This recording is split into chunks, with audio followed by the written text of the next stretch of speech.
موضوع الدرس في إثبات المعاد سورة الانشقاق تفسير ابن كثير. الحمد لله رب العالمين والصلاة والسلام على أشرف الأنبياء وسيد المرسلين سيدنا محمد وعلى آله وأصحابه أجمعين. اللهم صل على سيدنا محمد وعلى آل سيدنا محمد كما صليت على إبراهيم وعلى آل إبراهيم في العالمين إنك حميد مجيد. أعوذ بالله من الشيطان الرجيم. بسم الله الرحمن الرحيم. إذا السماء انشقت وأذنت لربها وهقت وإذا الأرض مدت وألقت ما فيها وتخلت وأذنت لربها وهقت. يا أيها الإنسان إنك كادح إلى ربك كدحا فملاقيه. فأما من أوتي كتابه بيمينه فسوف يحاسب حسابا يسيرا وينقلب إلى أهله مسرورا. وأما من أوتي كتابه وراء ظهره فسوف يدعو ثبورا ويصلى سعيرا. إنه كان في أهله مسرورا.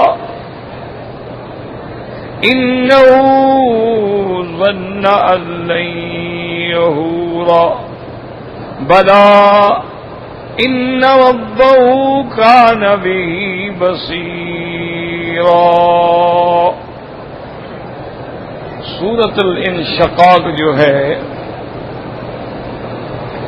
یہ بھی سور مکیہ میں ہے اور اس میں بھی وہی بنیادی مضمون جو ہے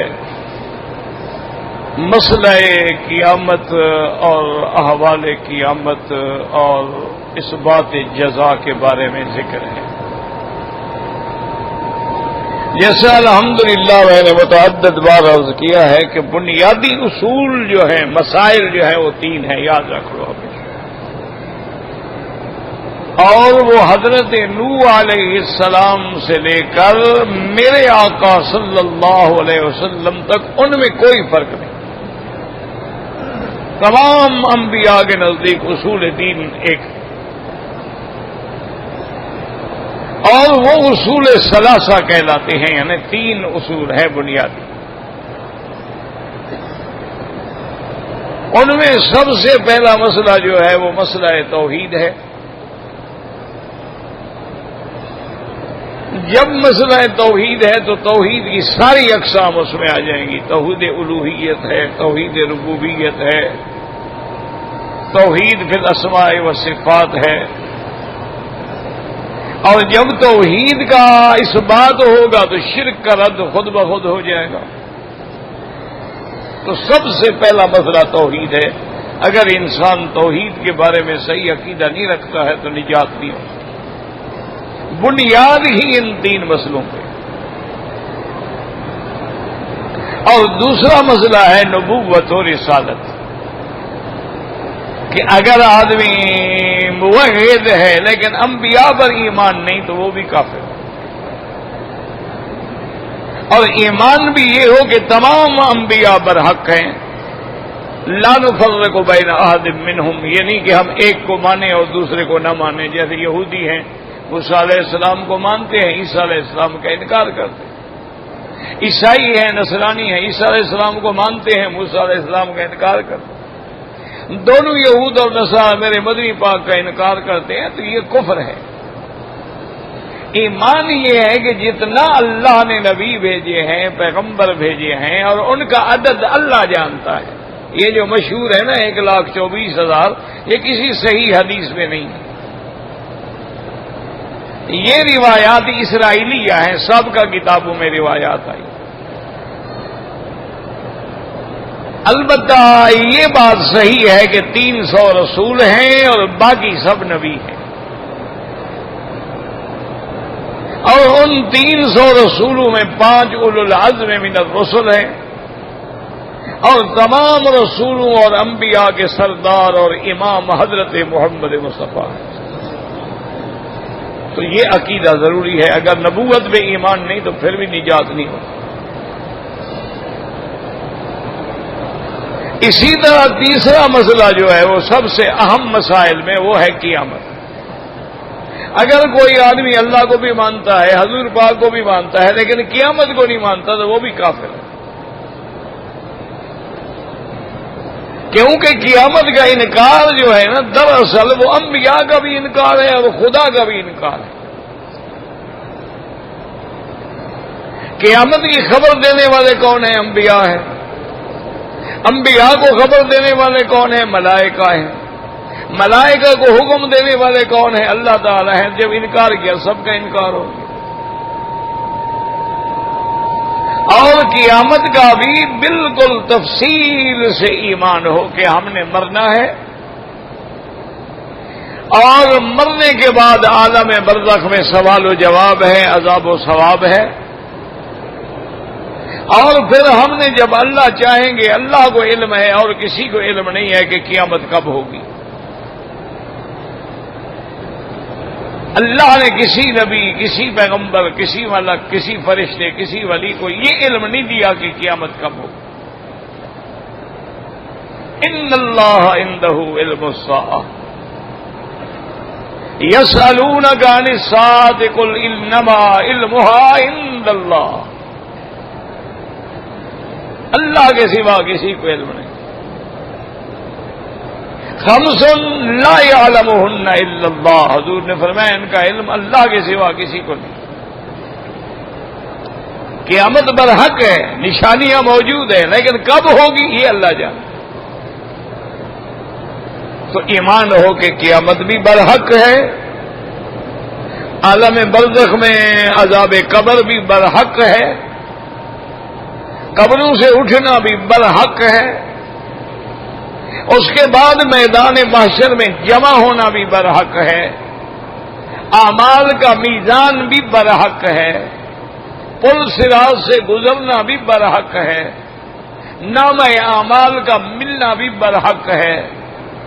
پھر اللہ کا حق کا فیصلہ ہوگا، جو اہل جنت ہیں جنت میں اور جو اہل نار ہیں جہنم میں. تو ان 3 چیزوں پر ایمان لازم. اگر تھوڑا سا بھی ان مسائل میں شک ہے، شبہ ہے یا ڈھل میں یقین ہے تو کافر ہے. اس میں کوئی رعایت ہے ہی نہیں، کیونکہ یہ تو اصول ہیں، بنیاد ہیں، اصول الثلاثہ ہیں. اور یہ 3 صورتیں جو آپ پڑھتے آ رہے ہیں الحمدللہ، آپ نے اذا الشمس کورت بھی پڑھی ہے، اذا السماء انفطرت بھی پڑھی ہے، اور سورۃ المطففین بھی پڑھی ہے، اور اب سورۃ انشقاق بھی الحمدللہ پڑھ رہے ہیں. ان سب میں یہی مسائل. اور اللہ نے قیامت کا بار بار ذکر کیا ہے، کیونکہ بندے کی اصلاح کا ذریعہ ہی قیامت ہے. اگر قیامت میں یقین ہو تو پھر بندہ گناہ نہیں کرتا. اگر قیامت میں یقین ہو تو بندے کی خود بخود اصلاح ہو جاتی. اگر بندہ روزانہ 5 منٹ کے لیے بھی اپنی موت کا مراقبہ کر لے کہ میں نے مرنا ہے، میں نے اللہ کی دربار میں پیش ہونا ہے، 5 منٹ اسی پہ غور کرتا رہے تو اس کے سارے اعمال کی اصلاح ہو جاتی.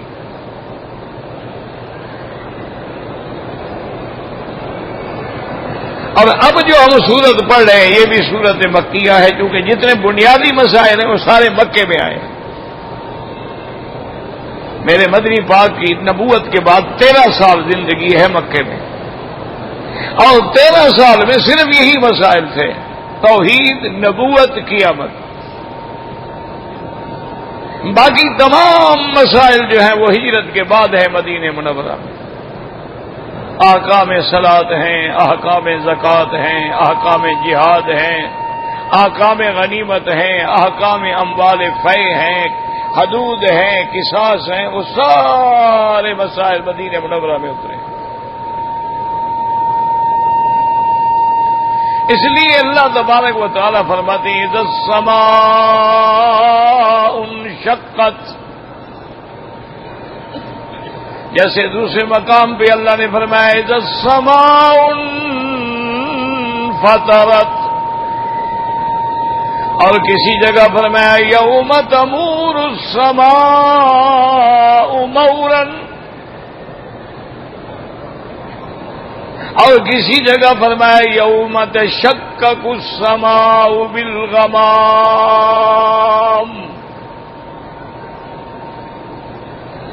اس آیت میں اللہ پاک نے فرمایا اذا السماء انشقت، شقت کا معنی قیامت والے دن جب آسمان پھٹ جائیں،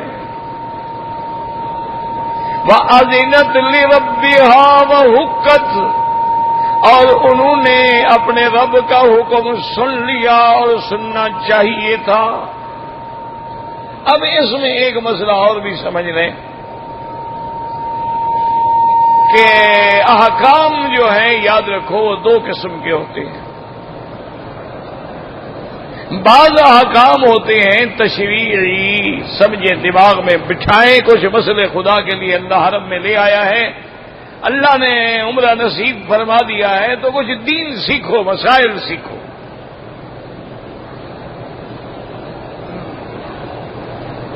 احکام تشریعی تو یہ ہوتے ہیں، اوامر ہیں، نواہی ہیں، زواجر ہیں، اللہ نے حکم دیا نماز پڑھو، روزہ رکھو، زکوٰۃ دو، حج کرو، یہ حلال ہے، یہ حرام ہے،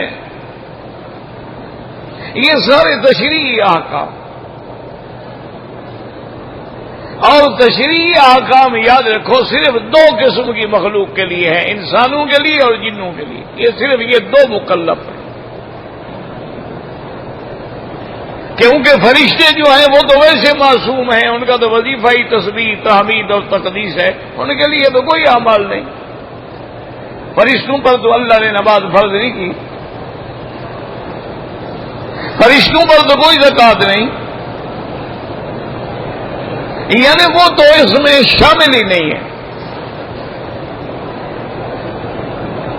تو باقی 2 مخلوق بچتی ہیں، ایک انسان اور ایک جن، یہ مکلف ہے، یہ اللہ کے احکام کے پابند ہیں، انہوں کو سارا حکم دیا گیا۔ اسی لیے اللہ تبارک و تعالی نے 33 دفعہ فرمایا سورۃ الرحمن میں فَبِأَيِّ آلَاءِ رَبِّكُمَا تُكَذِّبَانِ، تم کس کس نعمت کو جھٹلاؤ گے؟ دونوں کو خطاب کیا، انسانوں کو بھی اور جنوں کو۔ یا معشر الجن والانس ان استطعتم ان تنفذوا من اقطار السماوات والارض فانفذوا لا تنفذون الا بسلطان۔ اور اسی لیے قرآن میں آتا ہے کہ جن حضور کے پاس جب گزرے اور قرآن سنا، وَإِذْ صَرَفْنَا إِلَيْكَ نَفَرًا مِّنَ الْجِنِّ يَسْتَمِعُونَ الْقُرْآنَ فَلَمَّا حَضَرُوهُ قَالُوا أَنصِتُوا فَلَمَّا قُضِيَ وَلَّوْا إِلَىٰ قَوْمِهِمْ مُنذِرِينَ۔ اسی طرح جنات حضور میں اسلام لائے، جنات کے اندر بھی مسلمان ہیں، صحابی ہیں، تابعی ہیں، اولیاء اللہ ہیں، محدث ہیں، مفسر ہیں، ان میں کافر بھی ہیں، اشرار بھی ہیں، فجار بھی ہیں۔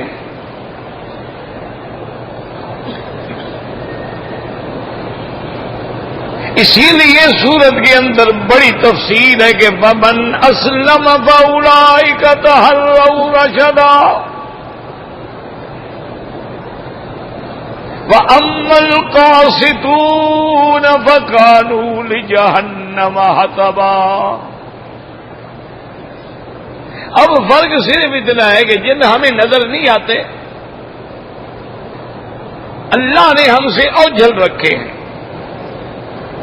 لیکن جنات ہمیں دیکھتے ہیں، اور جنات جو ہے متشکل و اشکال مختلفہ بھی ہوتے ہیں، یعنی وہ کبھی انسان بن جاتے ہیں، کبھی سانپ بن جاتے ہیں، کبھی بچھو بن جاتے ہیں۔ اور یہ بھی ہے کہ جنات جو ہے وہ انسان کو نقصان بھی پہنچاتے ہیں، انسانوں کو اٹھا بھی لیتے ہیں۔ اور یہ بھی ہے کہ جنات جو ہے مرد جنات جو ہیں مسلمان عورتوں پر، یا مقصد ہے کہ انسانی عورتوں پر بھی عاشق ہو جاتے ہیں، اور جنات کی عورتیں جو ہیں وہ بھی مردوں پہ عاشق ہو جاتی ہیں انسانوں پہ۔ یہ باتیں بالکل حق ہیں۔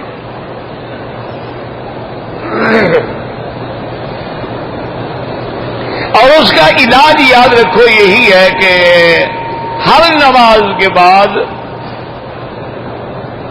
آخری صورتیں جو ہیں نا قرآن مقدس کی، سورت الاخلاص، سورت الفلق اور سورت الناس، تین دفعہ پڑھ کے ہاتھوں پہ دم کر کے سارے بدن پہ پھیر دے، آدمی تو فتنے سے بچا رہتا ہے۔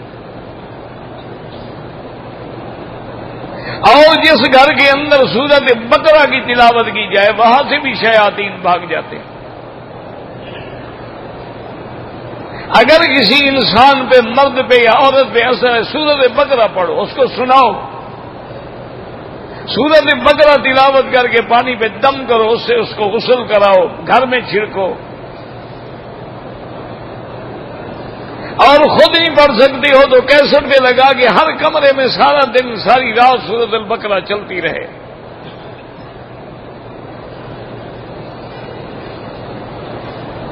یہ دو امور ہیں تشریعی، لیکن ایک امور ہوتے ہیں تکوینی۔ تکوینی امور یہ ہوتے ہیں کہ اللہ تبارک و تعالی ہواؤں کو حکم دیں، اللہ تبارک و تعالی آگ کو حکم دیں، اللہ تبارک و تعالی چاہے تو دریاؤں کو حکم دیں، اللہ تبارک و تعالی چاہیں تو پہاڑوں کو حکم دیں، تو وہ تکوینی حکم میں تو یہ امکان ہی نہیں ہوتا کہ اللہ کے حکم کا آگے کوئی رد ہو یا انکار ہو، وہ تو ہر حال میں انہوں نے ماننا ہے۔ وہ انکار کر ہی نہیں سکتے۔ اللہ نے حکم دیا آگ کو کہ ٹھنڈی ہو جا، ہو گئی۔ اللہ نے حکم دیا ہوا کو کہ جا کے قوم عاد کو ہلاک کر دو، ہلاک کر دیا۔ اللہ نے حکم دیا پرندوں کو کہ جا کے ابرہہ کے ہاتھیوں کو تباہ و برباد کر ڈالو، کر دیا۔ تو یہ امور تکوینی ہے۔ اسی طرح جب قیامت آ جائے گی، جب سور پھونکا جائے گا اور جب یہ سارے علامات ہوں گے تو یہ نہیں ہو سکتا کہ اللہ حکم دیں اور اسمان کہیں جی نہیں ہم تو نہیں ٹوٹتے یا نہیں ٹوٹنا چاہتے، یا جی ہمیں چھوڑ دیں کچھ اور مہلت دے دیں۔ نہیں، حکم ہوا اور ختم۔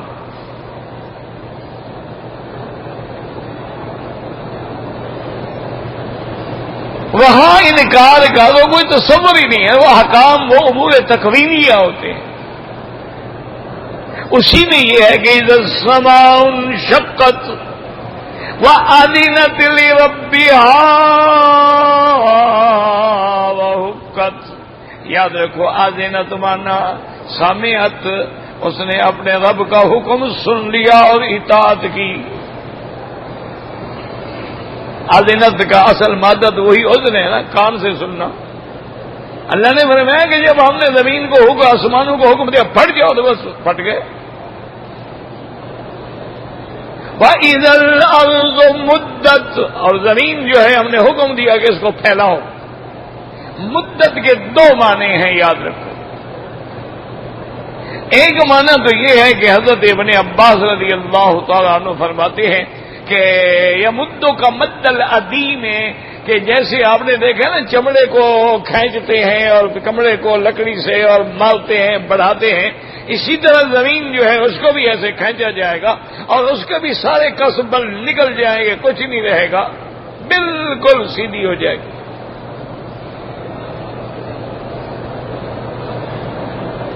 لا ترا فیہا عوجا ولا امتا، پہاڑ بھی ختم، ہر چیز ختم، گڑھے بھی ختم، سب برابر ہو۔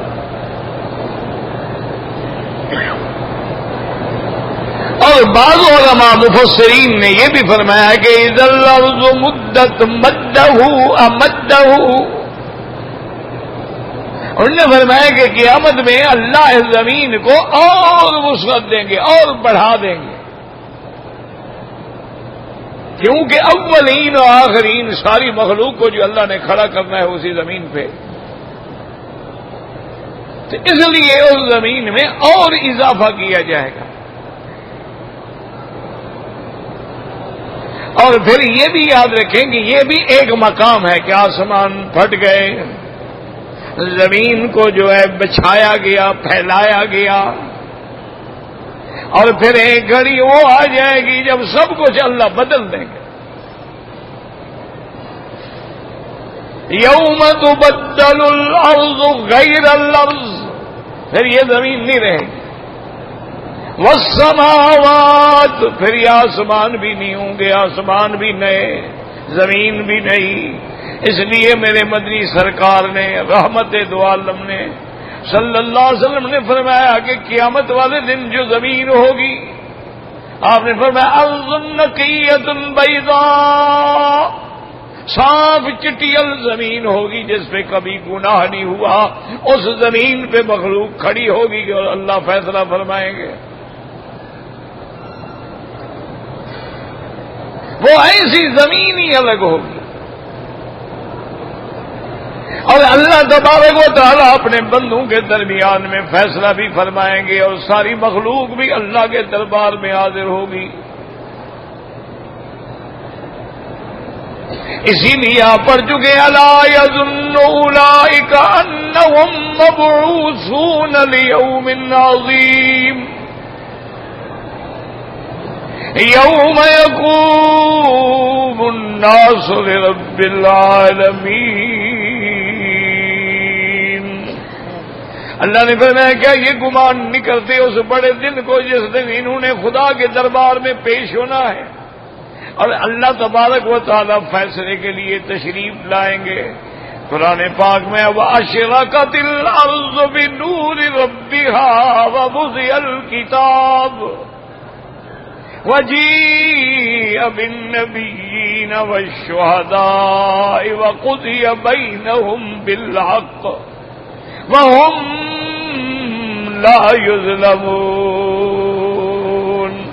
اللہ کے آنے سے زمین روشن ہو جائے گی، زمین نور سے بھر جائے گی، اور وہ کتاب جس میں سب کچھ ہے، وَلَا رَطْبٍ وَلَا يَابِسٍ إِلَّا فِي كِتَابٍ مُبِينٍ،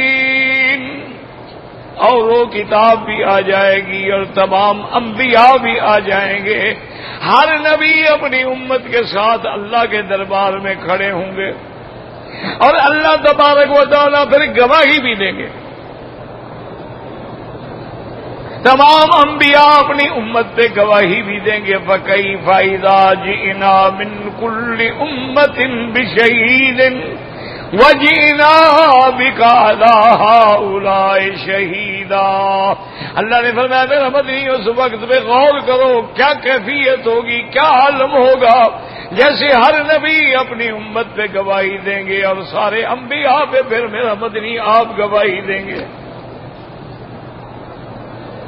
اللہ اکبر۔ وَجِيءَ بِالنَّبِيِّينَ وَالشُّهَدَاءِ، نبی بھی اور اس کے علاوہ گواہ بھی۔ وَجَاءَتْ كُلُّ نَفْسٍ مَعَهَا سَائِقٌ وَشَهِيدٌ، ہر بندے کے ساتھ اس کے کھینچنے والا بھی اور گواہی دینے والا بھی ہوگا۔ وہ ملائکہ جو ہمارے اعمال لکھتے رہے ہیں، کرامن کاتبین یعلمون ما تفعلون، وہ بھی قیامت والے دن گواہی دیں گے۔ اور اس کے بعد جو ہے اللہ تبارک و تعالیٰ کے انبیاء بھی گواہی دیں گے۔ اور یاد رکھو جب انسان قیامت میں بھی منکر بن جائیں گے، اللہ تعالیٰ کے فیصلے کا انکار کریں گے، وہ کہیں گے مولا ان فرشتوں کو ہم نے دیکھا نہیں ہے، یہ کیسے گواہی دے رہے ہیں؟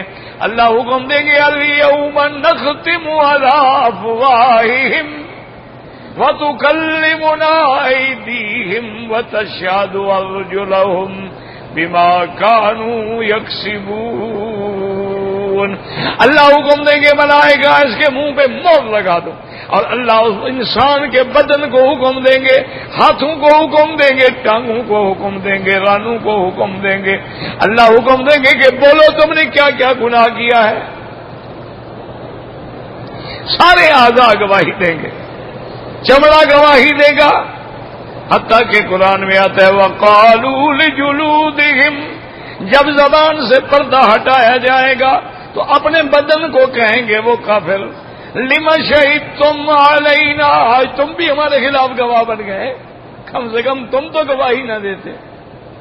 قَالُوا أَنطَقَنَا اللَّهُ الَّذِي أَنطَقَ كُلَّ شَيْءٍ، وہ کہیں گے بدبخت ہو جس اللہ نے زبان سے بلوایا ہے، وہ چاہے تو ہر عضو سے بھی بلوا سکتے ہیں۔ تو سب گواہ بھی آ جائیں گے، اور پھر قیامت میں اللہ فیصلہ فرمائیں گے۔ وَإِذَا الْأَرْضُ مُدَّتْ وَأَلْقَتْ مَا فِيهَا وَتَخَلَّتْ، اللہ نے فرمایا کہ اس دن زمین جو ہے وہ باہر پھینک دے گی جو کچھ اس کے اندر ہے، وَتَخَلَّتْ، اور بالکل خالی ہو جائے گی، اس کے اندر کچھ نہیں بچے گا، اور اس کے اندر جو موتا دفن ہے وہ بھی باہر آ گئے، اور اس کے اندر جو خزائن ہے، سونا ہے، چاندی ہے، جو مدائن ہیں، خزائن ہیں، معادن ہیں، سب باہر آ جائیں گے۔ اسی کو اللہ تبارک و تعالی نے دوسرے مقام پہ بھی فرمایا وَإِذَا الْقُبُورُ بُعْثِرَتْ، جب قبروں کو الٹ دیا جائے گا۔ اسی کو اللہ نے قرآن میں فرمایا مِنْهَا خَلَقْنَاكُمْ وَفِيهَا نُعِيدُكُمْ وَمِنْهَا نُخْرِجُكُمْ تَارَةً أُخْرَى، اللہ نے فرمایا میرے بندے میں نے تمہیں اسی مٹی سے پیدا کیا ہے، اور پھر اسی مٹی میں دفن کروں گا، اور پھر اسی مٹی سے تمہیں باہر نکالوں گا۔ اسی لیے قرآن کا حکم ہے، اور دیر کتنی لگے گی پتہ ہے؟ نفخ فی الصور فصعق من فی السماوات ومن فی الارض الا من شاء اللہ، ایک سور پھونکا جائے گا، سب کچھ ختم، ثم نفخ فیہ اخری، اللہ حکم دیں گے دوبارہ سور پھونکا جائے گا، فَإِذَا هُمْ قِيَامٌ يَنظُرُونَ، اب سب اپنی قبروں سے کھڑے ہو جائیں، اللہ نے تو حکم ہی دینا ہے نا، اور اتنی دیر میں کہ سور پھونکا اور کھڑے ہو گئے۔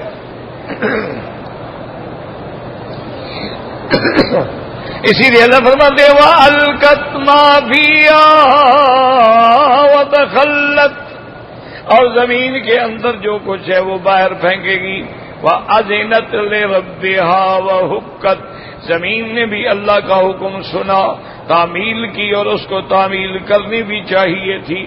یہ سارے مسائل، سارے علامات کا ذکر کرنے کے بعد اللہ تبارک و تعالی فرماتی ہے یا ایھا الانسان، یاد رکھو کہ اس سے کون انسان؟ علماء نے فرمایا جن سے انسان، ہر انسان مراد، انک کادح الی ربک کدحا فملاقیہ، کادح کدحا کیا معنی؟ سائن سعین، ہر بندہ جو ہے وہ ایک مشقت جھیل رہا ہے، اور جھیلتے جھیلتے آخر انجام کیا ہوگا کہ اپنے رب کے پاس پہنچ جاؤ گے۔ کہ انسان جو ہے نا، ہر کسی ایک دو ظاہری مشقت ہے نا، کہ پہلے وہ ماں کے رحم میں تھا مشقت، پھر پیدا ہونے وقت مشقت، پھر رضاعت میں مشقت، اس کے بعد زندگی کی جوانی میں پھر شادیاں، پھر بچے، پھر مشقت، پھر تجارت، پھر محنت مزدوری مشقت. اور جو عابد لوگ ہیں عبادت ہے، ریاضت ہے، اللہ کی اطاعت میں لگے ہیں، قرآن ہے، تدریس ہے، تبلیغ ہے، درس ہے، ہر وقت مشقت میں لگے ہیں، انجام آخر اللہ کی طرف، سب نے اللہ کی طرف جانا ہے. اور اسی طرح جو کافر ہیں وہ اپنے کفر کی مشقت میں ہیں، جو فاجر ہیں وہ اپنے فجور کی مشقت میں ہیں، لیکن انجام کیا ہونا ہے کہ سب نے کہاں جانا ہے؟ اللہ کے پاس. انک کادح الی ربک کدحا فملاقی، اور وہاں جا کے تم نے سارے اپنے اعمال کو دیکھنا ہے. فمن یعمل مثقال ذرۃ خیرا یرہ ومن یعمل مثقال ذرۃ شرا یرہ. اور جب تم اپنے اللہ کے دربار میں پہنچ جاؤ گے اور نامہ اعمال کھل جائے گا اور وہ کتابیں تمہیں پکڑا دی جائیں گی، تو اب دو قسم کے لوگ ہو جائیں گے. فَأَمَّا مَنْ أُوتِيَ كِتَابَهُ بِيَمِينِهِ، جس کو داہنے ہاتھ میں نامہ عمل ملے گا، فَسَوْفَ يُحَاسَبُ حِسَابًا يَسِيرًا، اس کا تو حساب آسان ہو جائے گا. ایک دن میرے مدنی دعا فرما رہے تھے، اللہم حاسبنی حسابا یسیرا. تو بی بی عائشہ نے عرض کیا کہ یا رسول اللہ حسابا یسیرا کا کیا معنی ہے؟ حساب تو حساب ہے نا. حضور نے فرمایا عائشہ تم نہیں سمجھی ہو، حسابا یسیرا کا معنی ہے کہ یار بس پیشی ہوگی، نام اعمال سامنے ہوگا، اچھا بھی تیری نیکیاں منظور، تیرے گناہ ہم نے معاف کیے، جاؤ جنت میں، بس یہ حساب یسیر ہے، کوئی بحث نہیں ہوگی. لیکن حضور نے فرمایا منو کی شاء، اگر سوال ہو گیا کہ تم نے یہ کام کیوں کیا تھا تو سمجھ لو کہ عذاب آ گیا. اللہ فرماتے ہیں جن کو دائنے ہاتھ میں نامہ عمل ملے گا ان کا حساب جو ہے بالکل حساب یسیر ہوگا. وَيَنْقَلِبُ إِلَىٰ أَهْلِهِ مَسْرُورًا. واللہ عالم. آپ کے سوالات بھی کافی بچے ہوئے ہیں.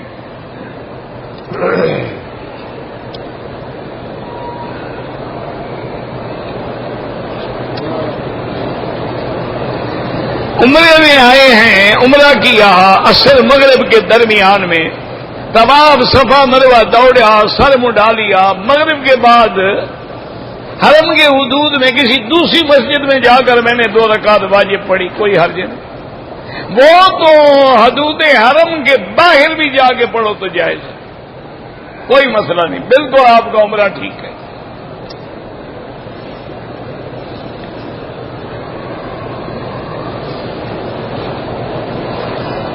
اگر ہاتھ میں چوٹ لگ جائے اور خون بہ جائے تو حنفی مسلک میں لازماً وضو دوبارہ کریں.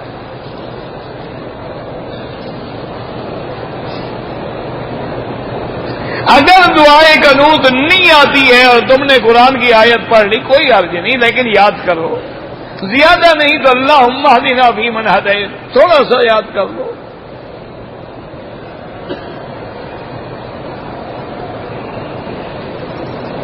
میں نے عمرے کا طواف کیا، استلام صحیح نہیں کیا، اللہ قبول فرمائے، وہ تو مستحب ہے، ہو گیا ہو گیا، نہیں ہوا نہیں ہوا. میں عمرے کے طواف میں رمل بھی بھول گیا، استباح بھی بھول گیا، نامہ اشارہ جو کرنا تھا وہ بھی بھول، کوئی حرج نہیں، کرتے تو ثواب تھا، نہیں کیا تو کوئی جرمانہ نہیں.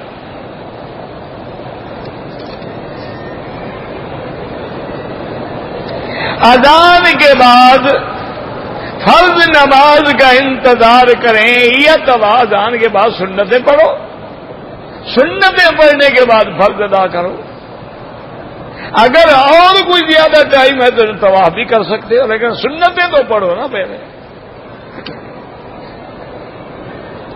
طواف نفلی عبادت سے افضل ہے، یہ تو نہیں کہ وہ سنت سے بھی افضل ہے اور فرض سے بھی افضل ہے.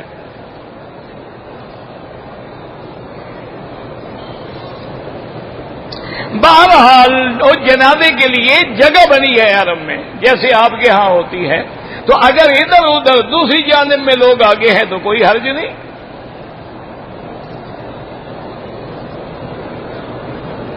زندہ آدمی کے لیے نہ عمرہ ہے نہ طواف ہے، اپنے لیے کرو. کہتے جی کہ حرم میں لوگ چپل پہن کے چلتے ہیں، اگر چپل پاک ہے صاف ہے ٹھیک ہے، کوئی بات نہیں.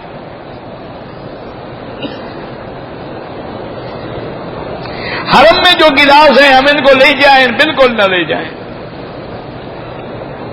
لوگ حرم لے آتے ہیں، یہ لے جانا چاہتا ہے، اب کیا کریں آپ.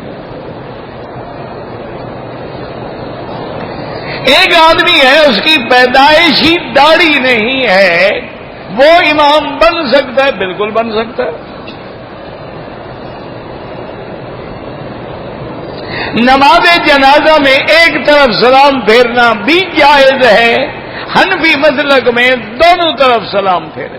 اور ایک اصول یاد رکھو، جتنی کلمات زیادہ ہوں گے تو ثواب بھی تو زیادہ ملے گا نا.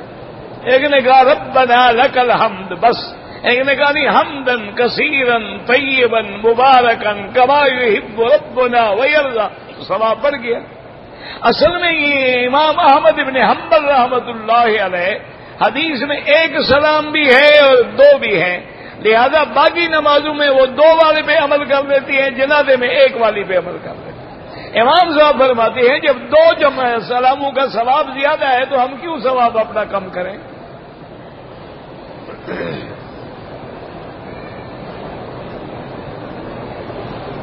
کس نے کہا ہے کہ حضرت عبداللہ ابن المبارک جو ہے امام بخاری سے پہلے مر گئے؟ کس نے کہا ہے آپ کو؟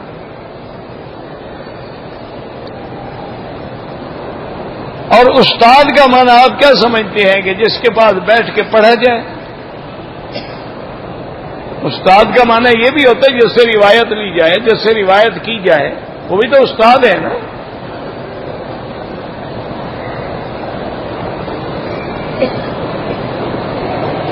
امام جب نماز پڑھا رہے ہیں تو مقتدی کیا نیت کری؟ یہی نیت ہے، امام کے پیچھے بھی عشاء پڑھیں گے، بس یہ نیت ہو گئی. نیت دل میں ہوتی ہے، زبان سے تو استحضار ہے، مقام نیت تو دل میں ہے. اب سب کس لیے بیٹھے ہو؟ عشاء کے لیے، بس یہی نیت ہے.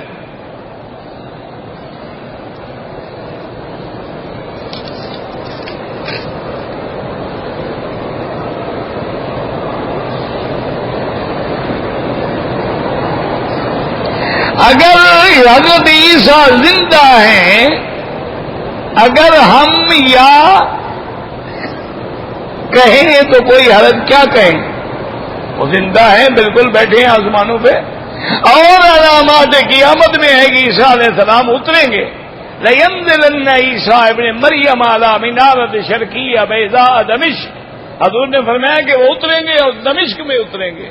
اور حضور نے یہ بھی فرمایا ہے کہ وہ آئیں گے اور میری اقتدا کریں گے اور میری امت کے امام کے پیچھے پہلی نماز پڑھیں گے اور میرے احکام شریعت کے تابع ہوں گے. اور یہ بھی فرمایا کہ لَيُكْسِرَنَّ الصَّلِيبَ وَلَيَقْتُلْنَ الدَّجَّالَ، صلیب کو بھی قوت کو ختم کریں گے، دجال کو بھی ختم کریں گے. يَمْلَأَنَّ الْأَرْضَ عَدْلًا وَقِسْطًا، زمین میں عدل و انصاف سے بھر دیں گے. اور اس کے بعد پھر ان کی شادی بھی ہوگی، ان کے بعد اس پہ موت بھی آئے گی. وَيُدْفَنُ فِي رَوْضَةِ النَّبِيِّ صلی اللہ علیہ وسلم، حضور کے روضے میں دفن ہوں گے.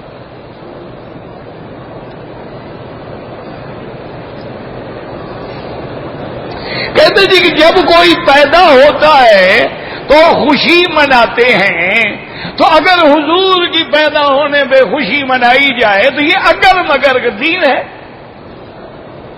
نہیں. اگر مسئلہ یعنی اگر آپ آج طواف کے 7 چکروں کے بجائے 8 شروع کر دو تو مگر کیا ہوگا؟ جہنم ہوگی. تو حضور کے پیدا ہونے پہ اگر صرف تمہیں خوشی ہوئی ہے تو مگر مناتے رہو، صحابہ کو خوشی نہیں ہوئی، اہل بیت محمد مصطفیٰ کو خوشی نہیں ہوئی، تمام ائمہ محدثین فقہا کو خوشی نہیں ہوئی. اگر بچہ پیدا ہوتا ہے خوشی مناتے ہیں تو تم اپنے بچے کی مناتے رہو. انبیاء کی خوشیاں تو اللہ مناتے ہیں، ان کے لیے تو کیسر و کسرا کے کنگرے گر گئے. ان کی آمد سے پہلے اللہ نے اپنے خاص فوج بھیج کے ہاتھیوں کو تباہ و برباد کر دیا کہ مکے والوں سنبھل جاؤ، اگر ہاتھیوں نے کعبے کی مخالفت کی ہے میں نے برباد کیا، تم میرے محمد کی مخالفت کرو گے تو میں چھوڑ دوں گا تمہیں۔ وہ تو سارے انتظام ہو گئے۔ خوشی یہی ہے کہ جھنڈیاں لگا دو، خوشی یہی ہے کہ داڑھی منڈے نعت خاں کٹھے کرو اور گانے بجانے کے طرز پہ حضور کی نعتیں پڑھی جائیں، یہ خوشی ہے یا حضور کو تکلیف پہنچا رہے ہو؟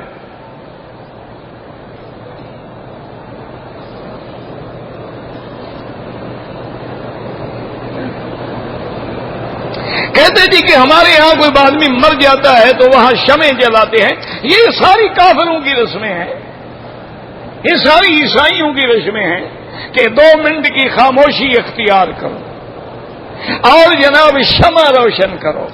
اچھا مر جائیں تو شمع روشن کرو، اور بچہ پیدا ہو تو سالگرہ والے دن بھی ساری موم بتیاں لگاؤ، وہ پھونک مار کے مرتا جائے کہ اتنے سال میں نے برباد کر دیے ہیں۔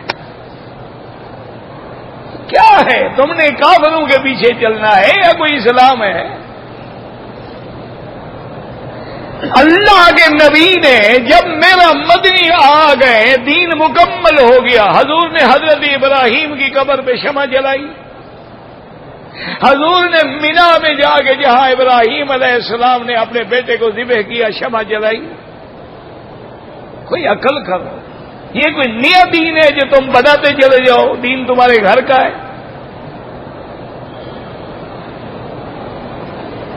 تمہارے یہاں کیا ہے؟ دین ہی نہ رہا، جمہوریت کے لیے مر جائیں تو شہید ہیں، یہ کس نے کہا ہے آپ کو؟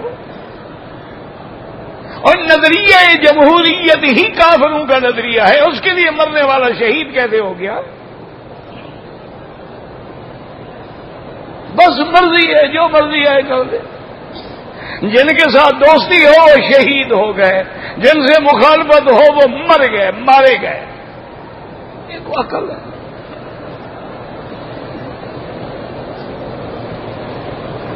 کہتے جی کہ جو کافروں کے خلاف لڑ رہے ہیں، بالکل جو کافروں کے خلاف لڑ رہے ہیں وہ جہاد ہے، مسلمانوں کو تو نہ مارو نا، کافروں سے لڑو۔ اپنے ملک کے مسلمانوں کی مسجدوں میں تو فساد نہ کرو، اسلامی ملکوں میں تو فساد نہ کرو، کافروں سے لڑو، بالکل جائیں یہودیوں سے لڑیں، کس نے روکا ہے آپ کو؟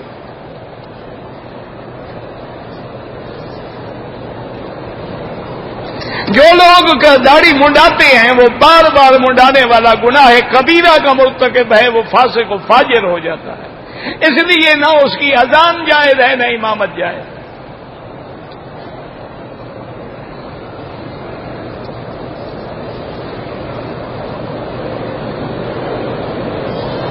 زکات جو ہے بالکل دینا فرض ہے، اگر اللہ نے دولت دی ہے 2.5% دینا ہے، قیمت کر دو سارے مال کی، سارے سونے چاندی کی 2.5% دے دو۔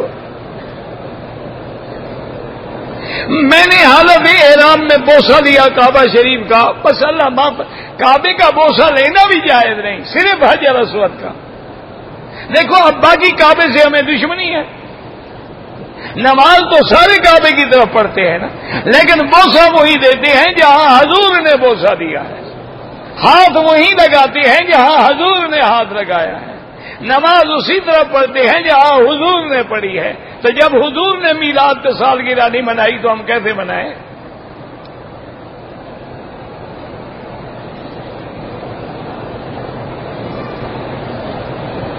بہرحال اگر ایک آدمی ویل چیئر پہ بیٹھے جھٹکے کھاتا ہے تو وضو نہیں ٹوٹتا۔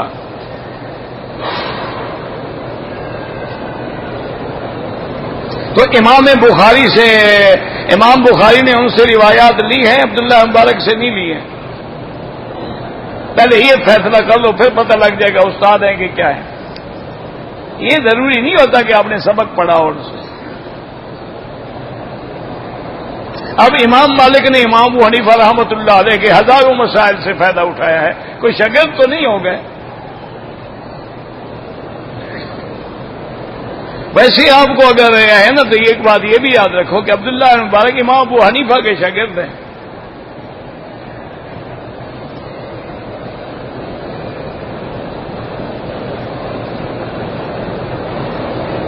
میں پاکستان سے آیا عمرے کے لیے، احرام میں نے جدے میں باندھا، دم پڑ گئی، بال میں نے 2-3 جگہ ٹک لگائے، وہ بھی دم پڑ گئی۔ مدینہ منورہ جانا ہے، واپسی پہ لازم عمرہ کرو اور بال پورے منڈواؤ۔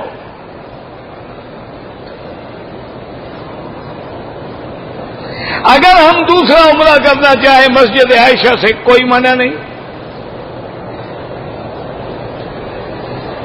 میرے دوست نے اپنی بیوی کو 3 طلاقیں دی ہیں، حنفی مسلک میں کوئی گنجائش نہیں، بہتر یہ ہے کہ یہاں رہتے ہو دارالفتاء سے رجوع کرو۔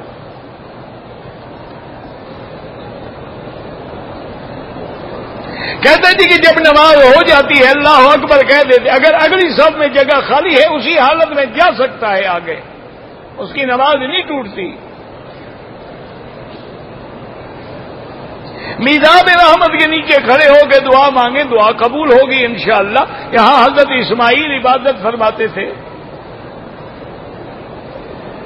استلام بھول گیا عمرے میں کوئی حرج نہیں۔ اگر کسی نے شکرانے کے نفل مانے تھے نہیں پڑھے تو ابھی پڑھے، خود مانے ہیں تو پورے کرو۔ داڑھی کا بال نظر آ جائے تو کافی ہے، وہ کہتے ہیں بس شریعت میں اتنا حکم ہے کہ داڑھی نظر آ جائے۔ ماشاءاللہ حضور کی داڑھی نظر آتی تھی کہ سینے تک بھری ہوئی تھی۔ تم نے کلمہ نبی کا پڑھا ہے یا مولویوں کا پڑھا ہے؟ حضور کی اپنی داڑھی مبارک کیسے تھی؟ تمام صحابہ خلفائے راشدین کی داڑھی کیسے تھی؟ اللہ نے قرآن میں لکھا ہے حضرت ہارون کی داڑھی اتنی بڑی تھی کہ موسیٰ علیہ السلام نے داڑھی پکڑ لی کہ لا تاخذ بلحیتی ولا براسی، بھائی جان میری داڑھی تو نہ پکڑو، اگر صرف بال نظر آتے تھے تو کیسے پکڑ لی؟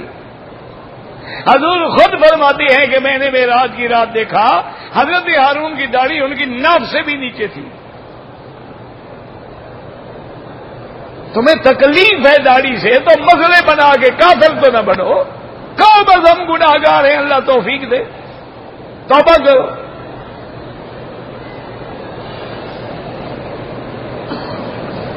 ہاں ایک مشت پر ائمہ اربعہ کا اتفاق ہے، اور جس مسئلے پہ ائمہ اربعہ کا اتفاق ہو لازماً وہ سنت کے مطابق ہوتا ہے۔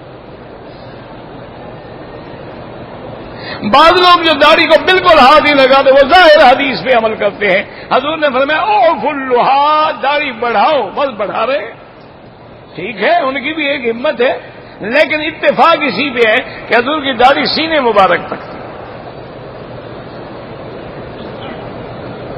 اگر گری ہوئی رقم مل جائے، مالک معلوم نہ ہو، غریبوں کو صدقہ کر دو۔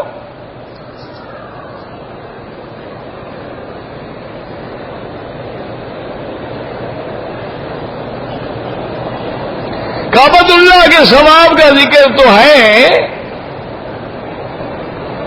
پتہ نہیں اور آگے کیا لکھا ہے تم نے سمجھ ہی نہیں آتا۔ اگر کسی شخص نے قرضہ لوٹانا ہو، وہ موجود ہی نہ ہو تو اس کے وارثوں کو ادا کرو۔ اگر اس کا دنیا میں کوئی وارث بھی نہ ہو تو خیرات کرو اس کے نام پہ۔ اگر کسی کافر کے پیسے استعمال، کافر کو بھی لوٹاؤ۔ معاملات میں سب برابر ہیں، کافر ہو یا مسلمان ہو۔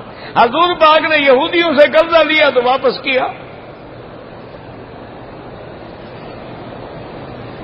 کہتے جی کہ مجھے مسجد میں بیٹھ کے نیند بہت آتی ہے، تو پہلے تو اپنی نیند مکمل کر کے مسجد میں آیا کرو، اور دوسرا یہ ہے کہ مسجد میں بیٹھ کے اللہ کا ذکر کیا کرو، نیند نہیں آئے گی۔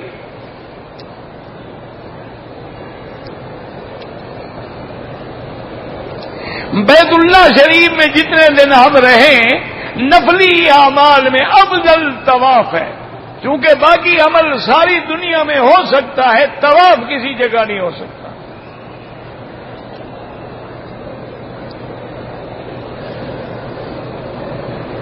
کہتے ہیں جی کہ آج کل سروں پہ جو لوگ بال لگواتے ہیں، نماز تو ہو جاتی ہے، لیکن بہتر یہ ہے کہ وہ مصنوعی پلاسٹک کے بنے ہوئے بال لگوا لیں۔ کسی اور کے لگوائیں گے تو پتہ نہیں کافر کے ہیں، مسلمان کے ہیں، پلید ہیں، پاک ہیں، کیا بلا ہیں۔ یا تم اپنے بال کٹوا کے لگا لو۔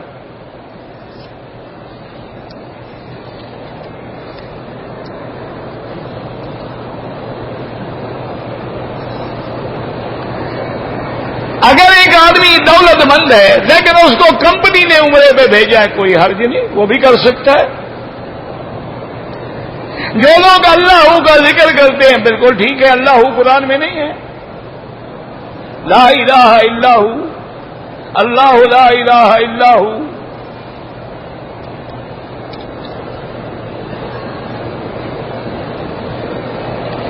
کہتے جی عورت اور مرد کا پیار کس حد تک جائز ہے؟ میاں بیوی کا، دوسری عورتوں کا نہیں۔ میاں بیوی کا جتنا مرضی آئے پیار کرو جناب، صرف پیار میں ماں بہن نہ بنا لینا، باقی سب جائز ہے۔ ہاں کہو بہت پیاری لگ رہی ہو، میری ماں کی طرح ہو، تو حرام ہو جائے گی۔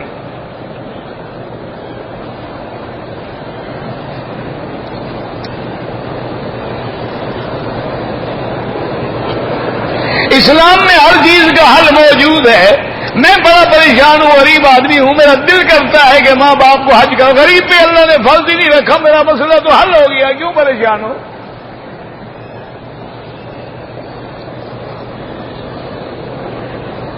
اگر طواف میں رمل بھول گیا کوئی جرمانہ نہیں، عصر کے بعد طواف کیا اور نماز میں نے مغرب کے بعد ادا کی، بالکل ٹھیک ہے۔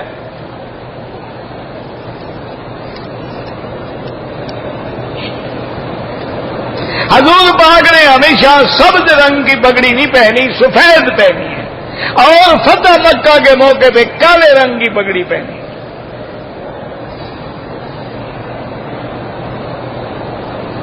بعض لوگ قرآن کو جوتے پہ رکھ دیتے ہیں، انتہائی بے ادبی ہے، اللہ ان کو ہدایت دے۔ اگر نماز میں آگے خالی جگہ ہے، اگلی صف میں آپ جا سکتے ہیں، جانا چاہیے، نہ جائے تو گناہگار ہے کہ اگلی صف خالی پڑی ہے۔ احرام کی حالت میں نے آم کا جوس پی لیا یا 7 اپ پی لیا، اس سے کچھ نہیں ہوتا۔ اگر احرام کی حالت میں نے بسکٹ کھا لیا، ٹافی وغیرہ، کچھ نہیں ہوتا، لیکن ایسی خوشبو والی چیزوں سے پرہیز کیا جائے۔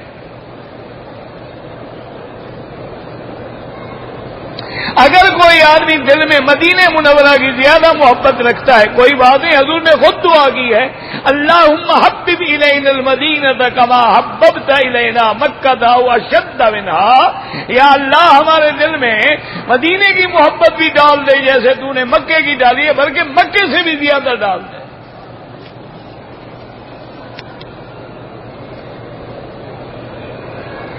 میں نے جنت البقیع سے مٹی اٹھائی تھی، بالکل پاکستان نہ لے جائیں، وہاں سے مٹی اٹھا، دیکھو نا وہاں سے بھی قبروں کی مٹی اٹھائی ہے، کیا کرے بیچارہ جی، قبریں سے جان ہی نہیں چھوٹ رہی نا۔ انا للہ و انا الیہ راجعون۔ اس کا بھائی تنگ دست ہے، بہن بھی ہے، اولاد جوان ہے۔ اگر اس کا بھائی امیر ہے، عمرے کے لیے اپنی بیوی کو لے کر آتا ہے، عمرہ کیوں نہیں ہوتا؟ بالکل ہوتا ہے۔ وہ دوسرے بھائی کو پیسے نہیں دیے نا، اس لیے وہ کہتا ہے اس کا بھی نہیں ہوا، اس کا ہوتا ہے عمرہ۔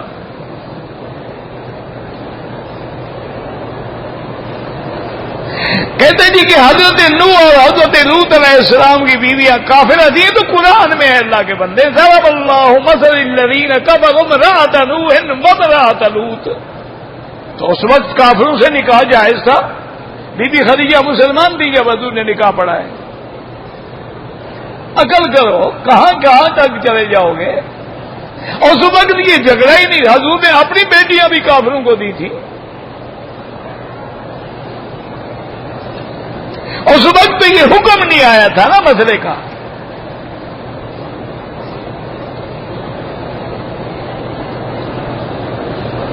بہرحال جگہ یہی ہے جہاں اصحاب صفہ کا چبوترا ہے۔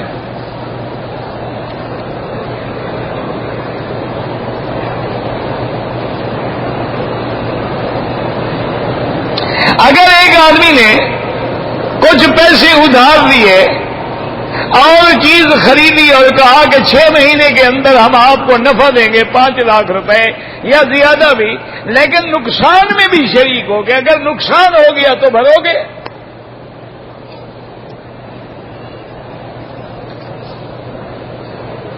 بینک سے گاڑی قسطوں پہ لیں بالکل ناجائز ہے. ہاں یہ ہے کہ بینک گاڑی خود خرید لے پھر تمہیں بیچے.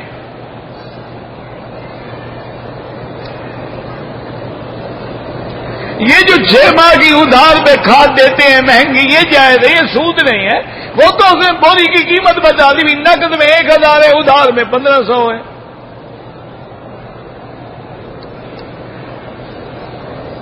قضا نمازیں جب بھی موقع ملے ادا کرو.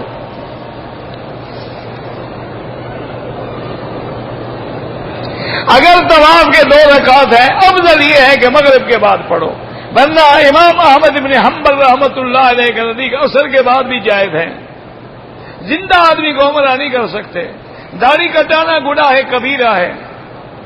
زیر ناف ہاتھ باندھنا تو حدیث میں ہے. حضرت علی روایت کرتے ہیں من السنت وضع الکف یمین علی الشمال تحت السرۃ، لفظ ہے تحت السرۃ.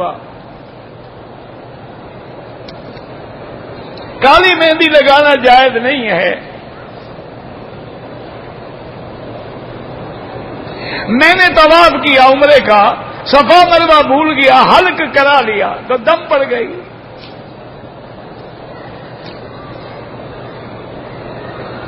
اگر مغرب کی اذان کے بعد 2 رکعت پڑھیں کوئی حرج نہیں، لیکن حنفی مسلک میں یہ ہے کہ مغرب کے بعد پڑھیں. یہ مستحب مسئلے ہیں، جھگڑے نہ کرو. جو پڑھتے ہیں لڑو نہیں، جو نہیں پڑھتے ان کو برا نہ سمجھو.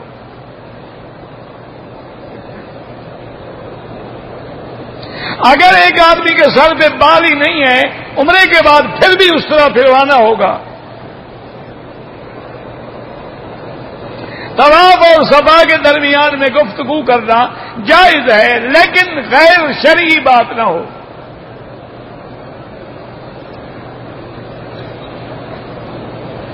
بالکل مسجد عائشہ سے بھی عمرہ ثابت ہے، جیرانہ سے بھی ثابت ہے. اعتکاف کے دوران غسل مجبوری ہو تو کرے، ورنہ نہیں.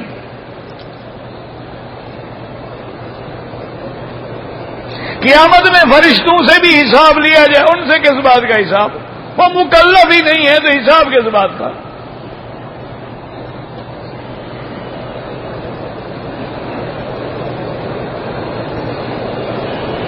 ایک آدمی کے پاس 10 ایکڑ رقبہ ہے، اس کی ملکیت 80 لاکھ روپے ہے، پیسے جمع نہیں ہوتے. زمین تو ہے نا، حج فرض ہے، بیچ دو 1 بیگھہ.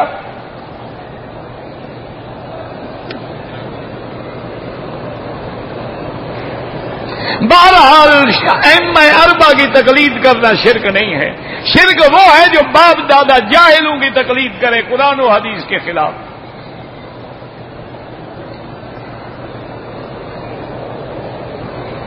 چار دفعہ کلمات پڑھیں، 2 دفعہ پڑھیں، اذان میں جائز ہے.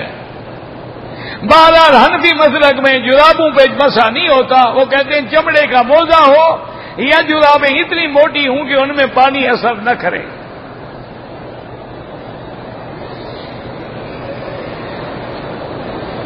اگر احرام باندھا ہوا ہے، طواف اور صفا کر لی ہے، بال کٹوانے سے پہلے خوشبو لگائی ہے، کیا خوشبو لگائی، کتنی جگہ پہ لگائی، ورنہ صدقہ خیرات کر دو. واللہ اعلم. ربنا تقبل منا انك انت السميع العليم وتب علينا انك انت التواب الرحيم. اللهم فرج هم المهمومين، نفس كرب المكروبين، واقض الدين عن المدينين، واشفنا واشف مرضانا ومرضى المسلمين. ربنا آتنا في الدنيا حسنة وفي الآخرة حسنة وقنا عذاب النار. صلى الله تعالى على خير خلقه سيدنا محمد وآله وصحبه أجمعين.